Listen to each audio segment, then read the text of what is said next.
97. Where were you? I was 3. I don't have the memory capacity to remember where I was in 19. I was in Mankato, Minnesota. At that time in Boston, was the film Good Will Hunting being shot? No. Or it was 1997? Yeah, it was filmed in 97. Was it? It was released in 97, wasn't it? Yeah, it was. I know. Was it all 1 year? I'm gonna fact check myself on that right now, but it was filmed, I believe, in April and May of 1997, released the same year. But I'm gonna fact check that. Could you imagine doing a film like that nowadays? Yeah, filming took place between April and June of 97. Oh my gosh. Yeah. That's crazy. Yeah, I knew I read that somewhere. That's amazing. Mm-hmm. Terrible film. Yeah. Nobody liked it. Everybody agrees. All the actors were terrible. I mean, no one knew who they were. It never went anywhere. Never. And if you didn't catch that sarcasm, it was there. You Spoiler. are tired. And we're not far behind that. No, exactly. It's like 11 o'clock at night, Tyler. Movies. The average person can be inspired by them. They can make us laugh. Movies can keep us on the edge of our seat, and so much more. Maddie's Movie Mix is a podcast for movie enthusiasts of all kinds. We hope you enjoy the show. Wait. Weighing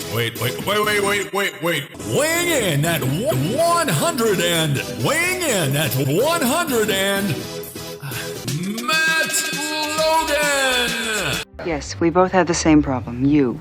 So what now? Where's the stuff? Listen. You smell something? Yippee-ki-yay. This is Tyler Peterson. Time has no meaning to me anymore. Yeah, I know. You're young, though. You can take it. Oh, man. I love this movie. You cannot go wrong with this. No. I watched it when it came out. And in I watched 97? Yeah. I mean, maybe it was 98 or something. I can't remember if it was in the theater or I rented it, right? But I watched it shortly after it came out. I mean, I do remember this. It caught on, and I remember hearing about it before I watched it. So it must have been probably like early 98 maybe. Okay. When it or mid 98 when it came out on DVD.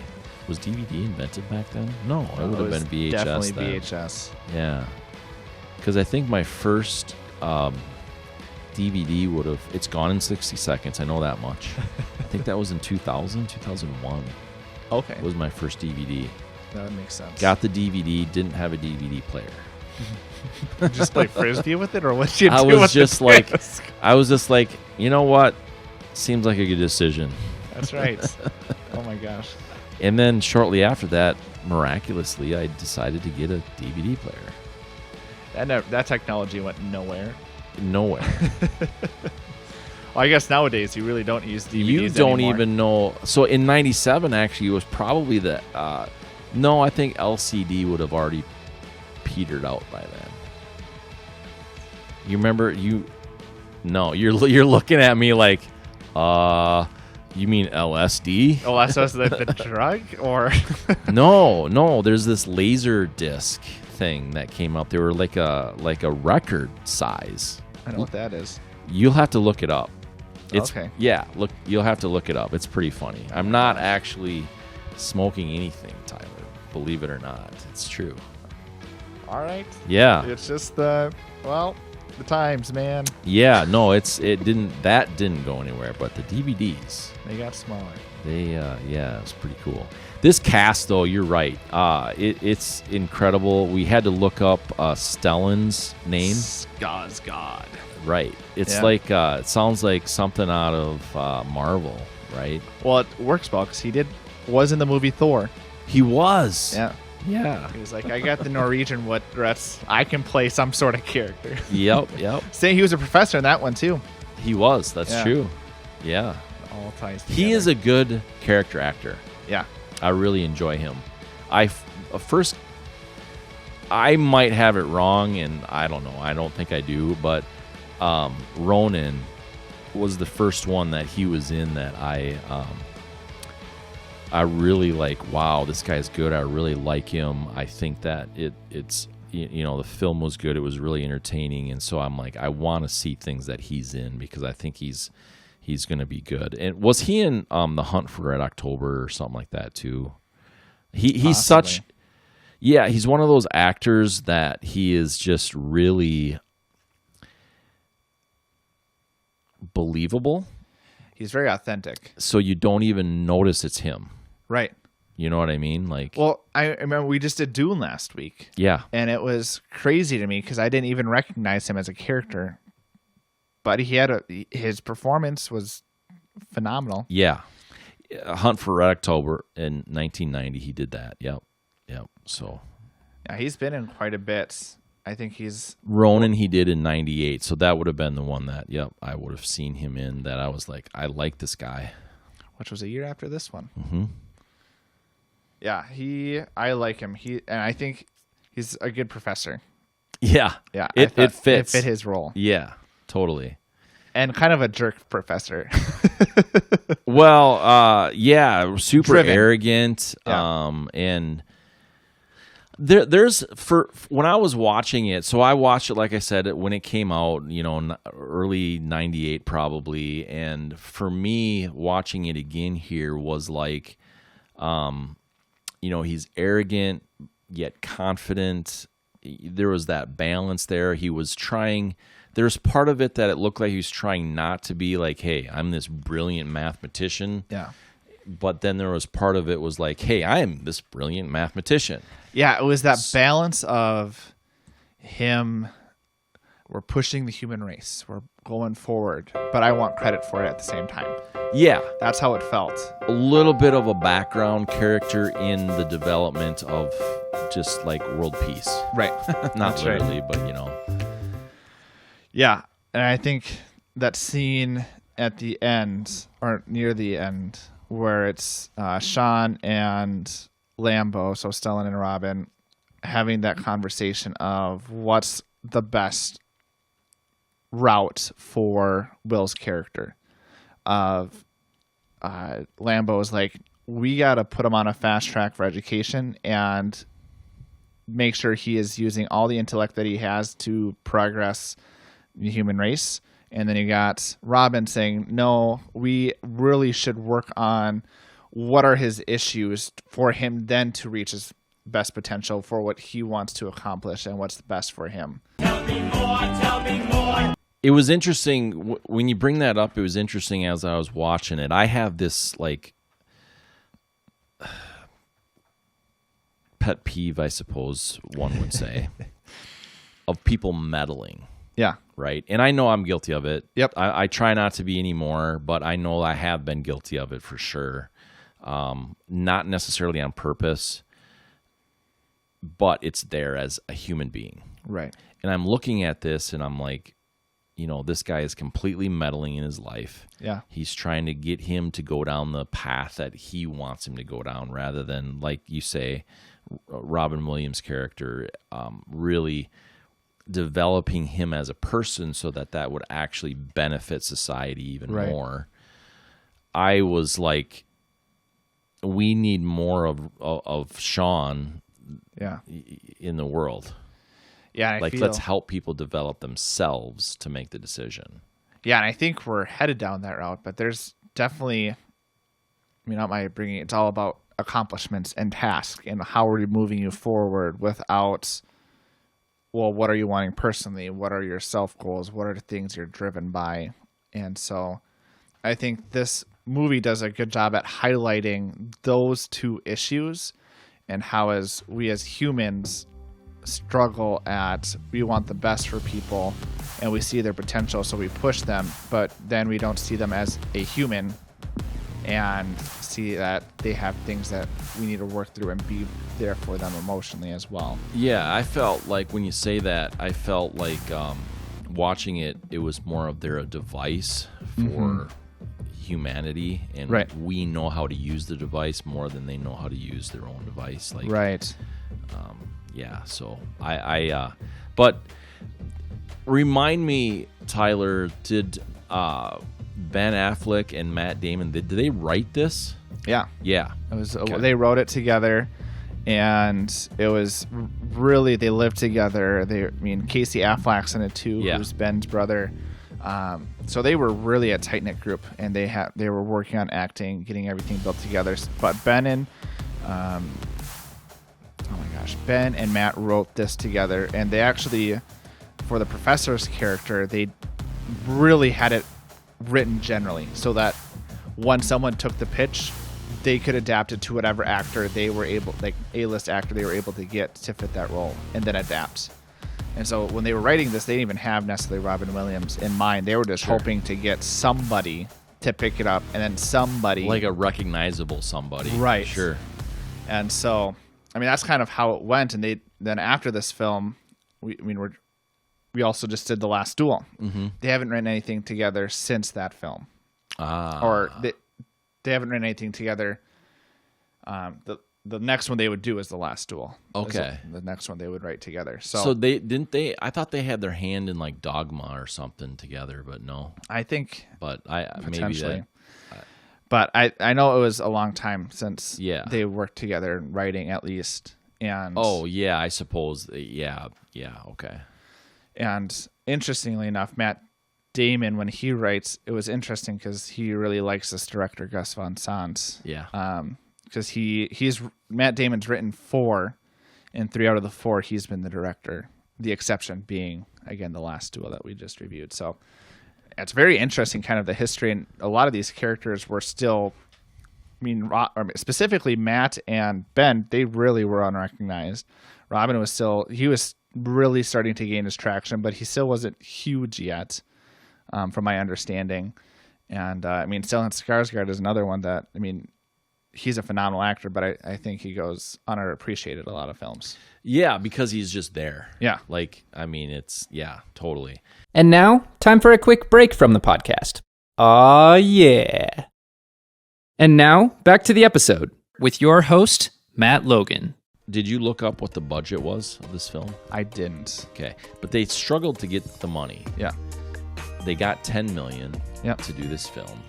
Yeah. Drum roll. $225 million during its theatrical run, which is absolutely insane. Yeah. I listened to an interview between Matt and, or must have just been Matt, but they were talking about the year before they were barely surviving. They were just paycheck to paycheck, and the next year they were at the Emmys. Yeah. Which is just huge culture. Like, I'm sure for them it's a huge culture shock of being like, we're barely making it to now, like, we're on the red carpet. Yeah. I'm very excited. I'm very pleased. Yeah, it's insane. You want to get into scores on this? Let's do it. What you pick? Let's start with, let's do costume design. All right. Costume design, you can't really go too wrong on this for me. Classic 90s. Right, it is. And as we talked before the episode, I had to look it up and just really see what the time period was. But the clothes made sense. The cars didn't make a lot of sense. Not that they're part of, the costume design at all, but the hair, all of it was just natural. So clearly they were just trying to fit that period. Yeah. Minnie Driver, great actress. She just the classic look of the 90s. Yeah. So I scored it pretty high simply because they didn't try to do anything outside of what was happening at the time. Mm-hmm. So I gave it a 4.8. Okay. Because Will's character, the pants, he wore the work pants all the time. Yeah. A clear stains. sign. Yeah, there's stains. Yes, exactly. You saw all of that stuff on it, which was cool. And so I thought that to me was like that costume was it defined his character because he was poor. Yeah. Or certainly poorer. Yeah. And that was like, hey, I have to wear this, but yet I work hard. Yeah.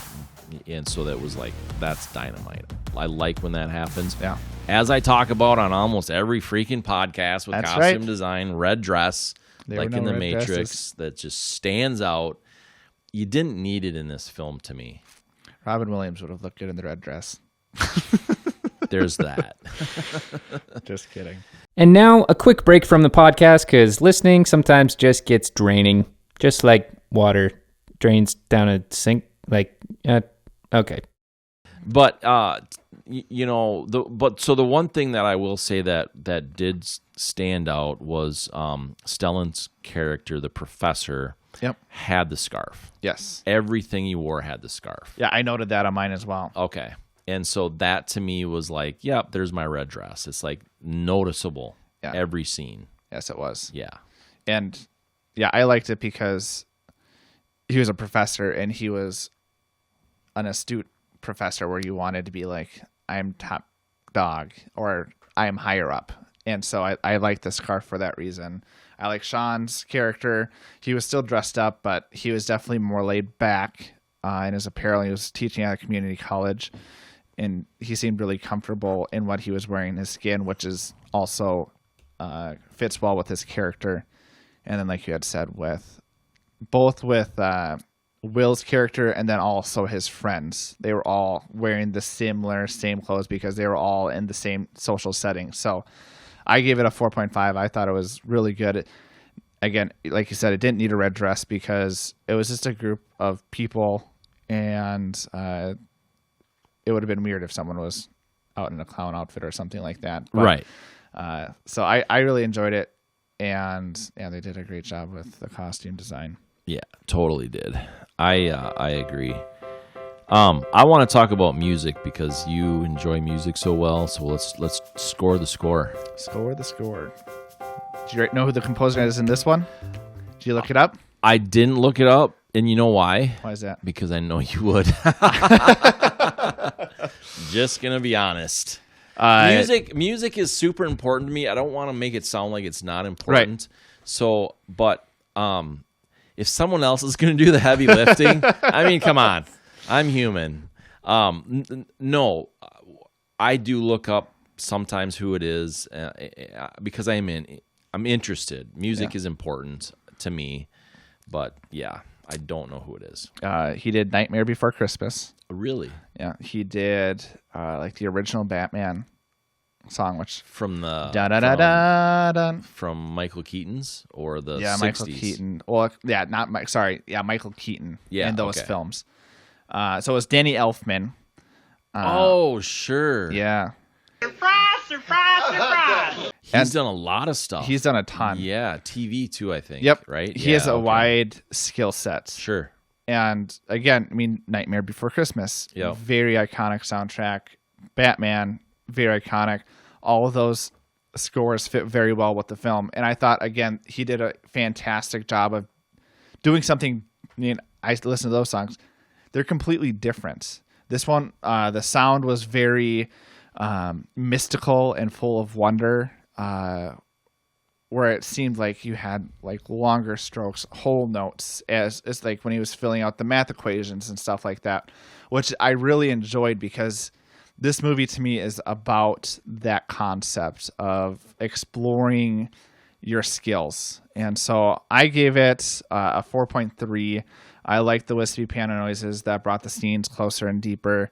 Again, sometimes it's hard with score because you can't pay attention to the score the whole time because there's other things going on. But during some of those scenes, the vibe that was coming from the music made sense to the scene that was going on. The music for me, I had to how do I want to put it? I had to notice it. Yeah.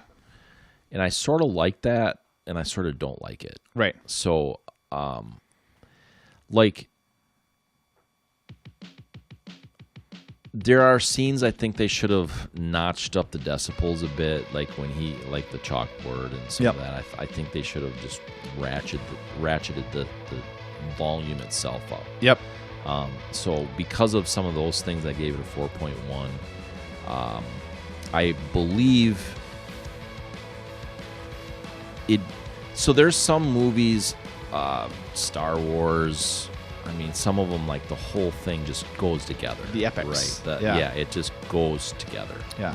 And this, there was just different places for me that didn't tie into the whole film. Okay. I guess. Yeah. And I can't remember now, and I didn't write it down. I should have. I can't remember what places those were at, but there was just like, is this the same film? Right. Like, and I mean, I do remember they were very different scenes, and I get that, but it just felt like somebody else was doing it to me.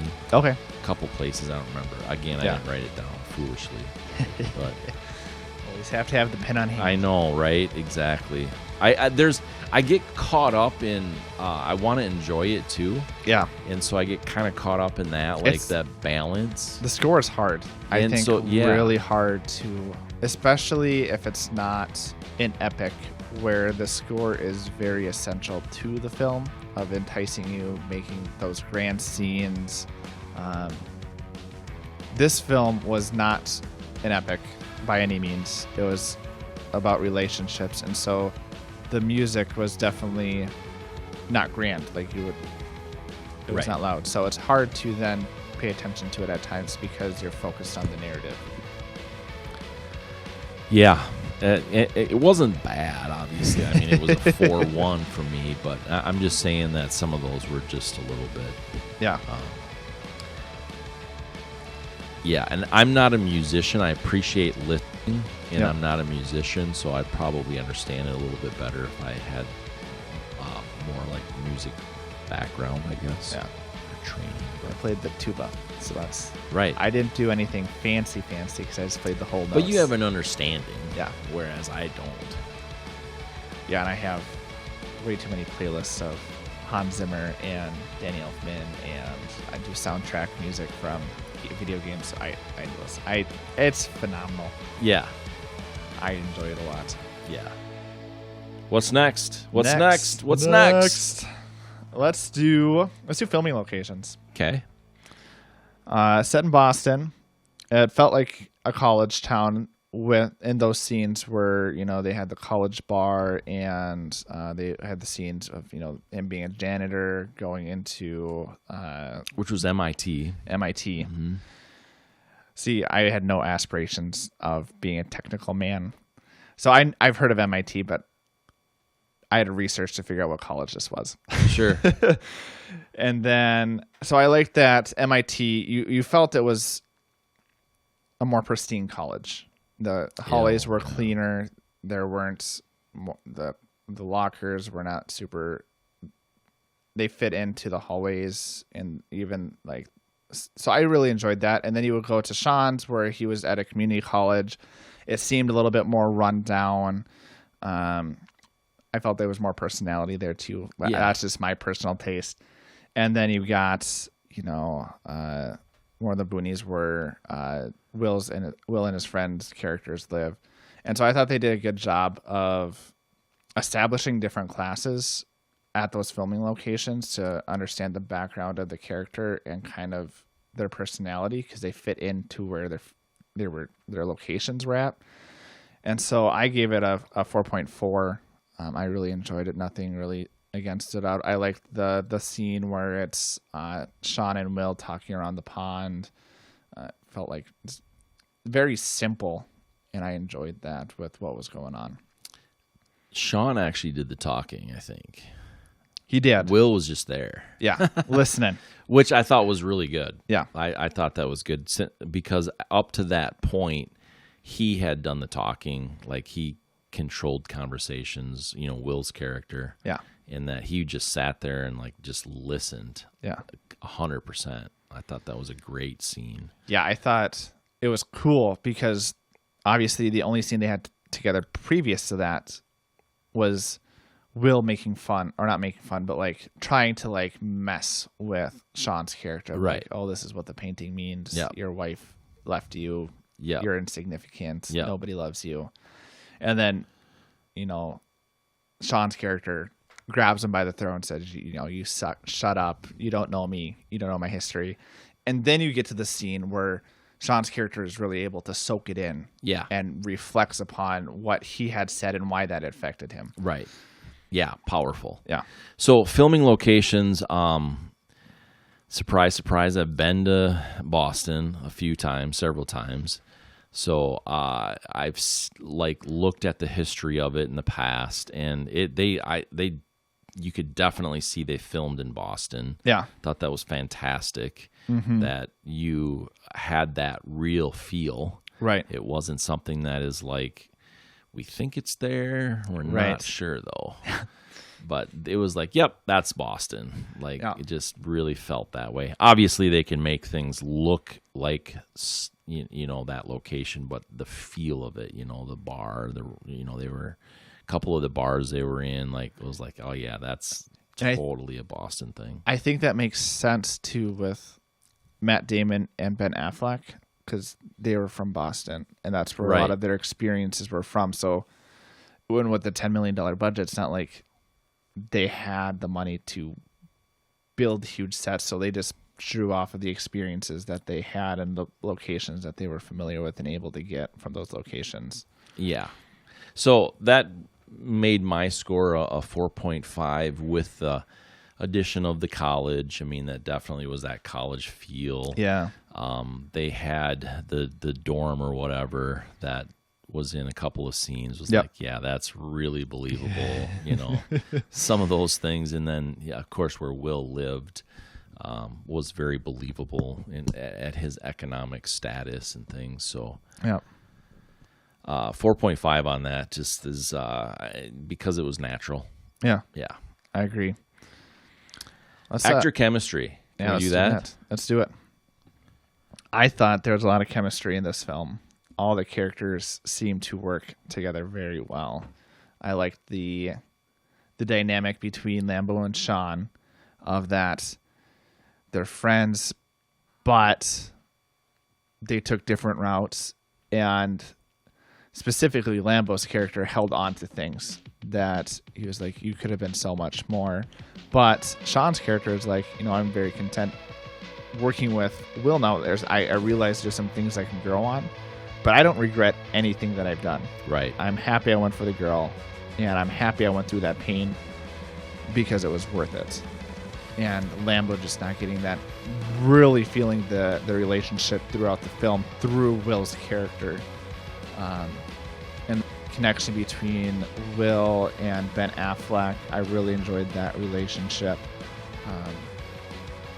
I enjoyed how I liked that, his Ben Affleck's character, Chucky, realized that Will had so much potential and wanted the best for him. Like the scene where he talks about, I want to show up to your house and for me to knock and for you not to be there.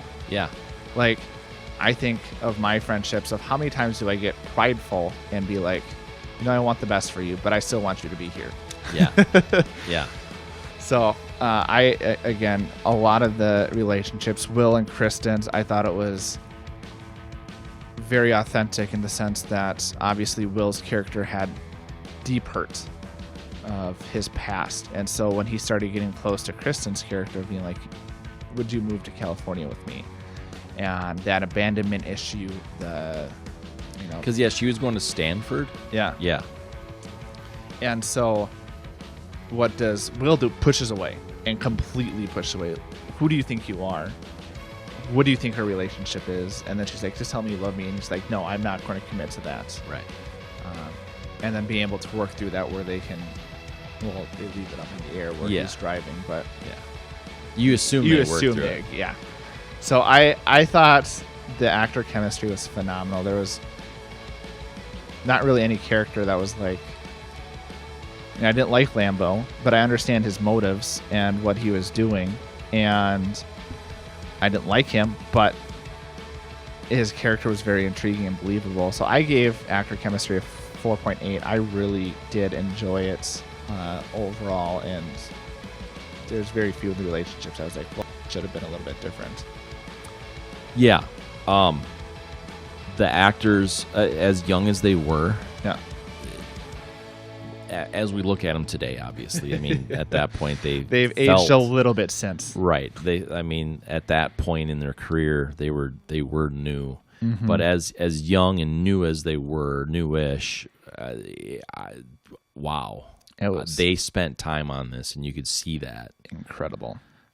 For that chemistry. Now, there's a few things when we get into overall entertainment that I'm going to talk about, but... And now, time for a quick break from the podcast. Aw, yeah. And now, back to the episode with your host, Matt Logan. The chemistry between the actors, I also gave it a 4.8. Yeah. Because they made it happen. Yeah. They made their friendships believable. You wanted to be in their friend group. Yeah. You wanted Sean to, be your therapist. Right. You wanted all these things to be part of your life. Yeah. You felt that way. Yeah, and there's, I guess, two other scenes that I thought were just so well done. One was improvised, which I don't know. I'm sure you know about this one where, Sean is talking about his wife farting. Yeah. And I think that, from my understanding, that was improvised. Yes. And you can I've see read the that camera too. shake Yeah. and, Matt Damon's laughter just is super authentic. But it's crazy to me that was improvised and just how they were able to work through that together. I think that helped the actor. It was just unbelievable to me. And then the "it's not your fault" scene at the end. Oh. And being like, "It's not your fault." He's like, "What are you doing?" And then him just continued to persist because he understood the root of where Will was struggling and saying, "Hey, I'm here for you. It is not your fault." And then him just crying in Sean's arms was like, that is powerful. Super powerful. Yeah. Yeah, I love it. Yeah. What's next? What's next? Should we do cinematography? Let's do it. I'm going to go first then. Do it. 4.2. Good.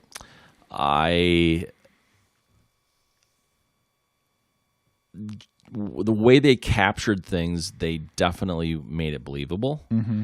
They made the dark feel dark to me. They made the light feel light.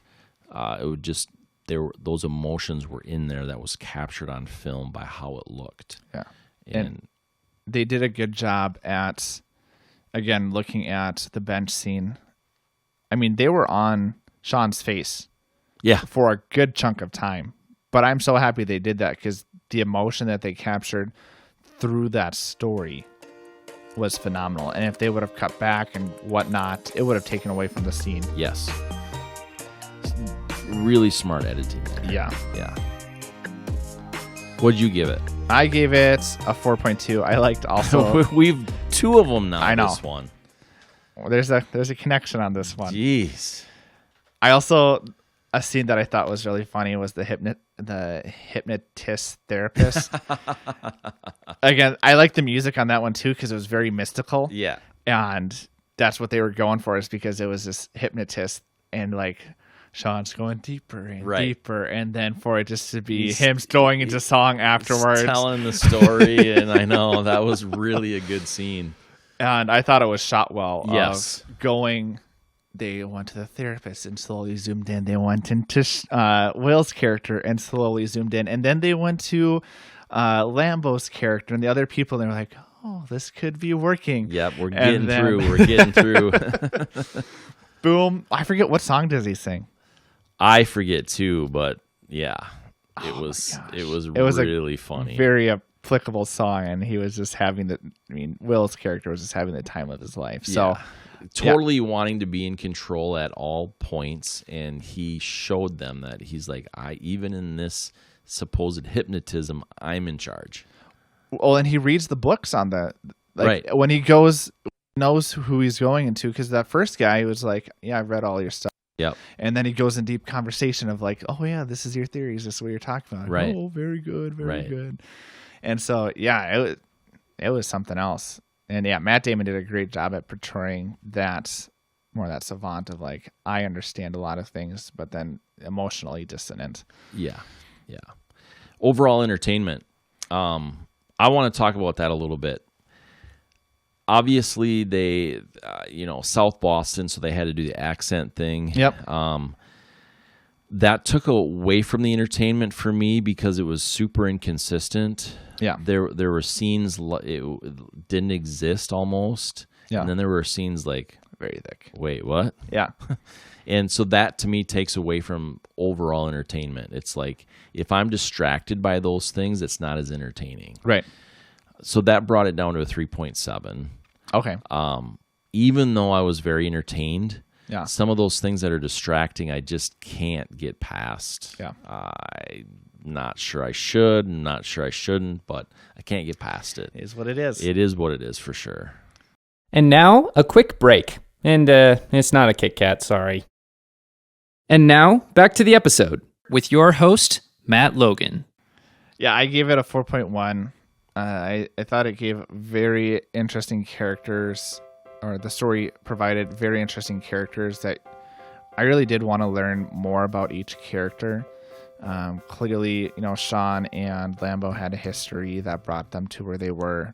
And then the ending, it leaves you at a place. I mean, it does conclude a lot of the storylines, but it's still, all the storylines are up in the air. I mean, Sean's going out on, he's going to go travel the world. Lambo, I think, is still going to be professor,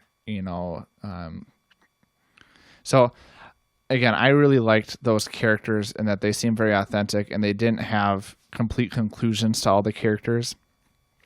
And so I gave it a 4.1. It's one that I do watch year by year just because I think there's points where I think about my own life, and like when it comes to Sean and Will, not Sean and Will's character, but even like Will and Chucky's character, of like, how am I being a friend to other people? So it makes me ponder my own life, and maybe it's not necessarily entertaining, but I watch it because I think it's applicable, and it's, again, entertaining to me, and entertains my thoughts of how I'm thinking about other people. So yeah, well, that makes sense. So my overall rating, again, is a 4.0 on this. Okay. If you haven't seen it, you need to see it. Yep. It's a need to see. Mm-hmm. Just because this was a breakthrough. We kind of talked about that for them in so many ways. They were up for Best Picture, Best Director. They won Best Supporting Actor. I think that was Robin Williams' character. Yeah. Best Original Screenplay. This is a good movie from the establishment side. So they really liked it, obviously. But then for a viewership side, which we talked about in a previous podcast, they are very different things. Yeah. It's also very good. Yeah. So to me, that is a good balance of a film that you need to see. Right. So...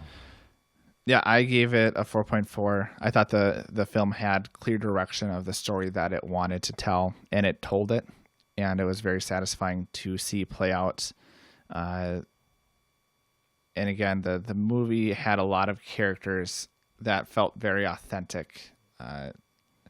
They all felt human. They all felt like they were hurt and going through pain and working through those things. I mean, even Sean's character, who really is a godsend to Will, and I think even Lambo, you realize that he's still not doing everything correct. Like, there's things that he needs to work on, right? Which I think is, again, super interesting. And so I really like those films that make you think, and I can go back to and just try to apply it to my own life in ways.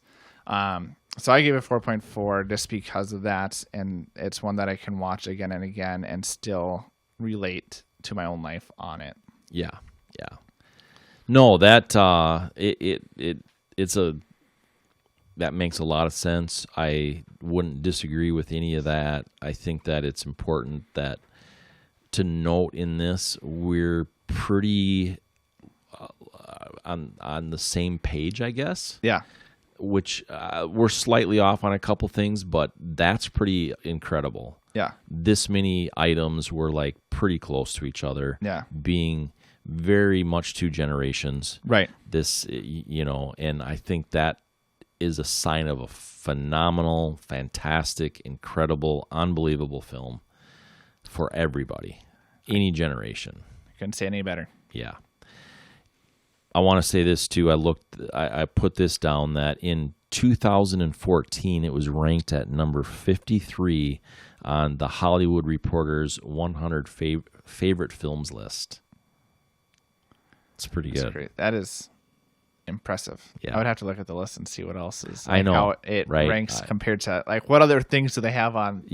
Above that in 2014. I mean, that opens it up to a lot of films. Yeah, it does. So impressive. Yeah, simply impressive. What do you want to end it, or should I end it? I believe in you. He believes in me. That's You've been chosen. That's how we end it. Someone believes in me. And someone believes in you. Okay, so I'll see you later, huh? I'll give you a call. So it's done. It's done.